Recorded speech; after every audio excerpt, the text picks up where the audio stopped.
مساء الخير. دوبلكس سكني جميل قوي، دور تالت ورابع في شارع حلو جدا ممتد لحد البحر. شارع هادي وجميل وكله شجر وعمارة حلوة قوي. ادي شكل العمارة اهي. هنطلع مع بعض نتفرج على الدوبلكس دلوقتي. هنا كده فوق بقى في الدوبلكس في الدور التالت، هو في التالت والرابع. دوبلكس لذيذ قوي، غرفتين وريسبشن ومطبخ وحمام وسلم داخلي.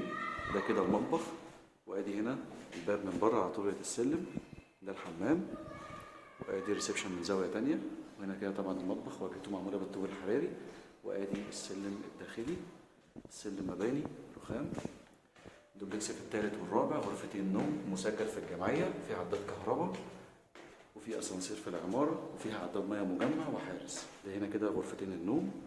دي اول غرفه وفيها دولاب بلت ان وفيها رؤيه بحر. وهنا غرفه النوم الثانيه، فيها مكان برضو يتعمل في دولاب. وهنا فيها بلكونه جيب على الشارع. سعره حلو جدا ومناسب قوي لعريس جديد حابب يسكن في حاجه مختلفه، في مكان حلو في مدينه 6 اكتوبر العجمي، كيلو 21.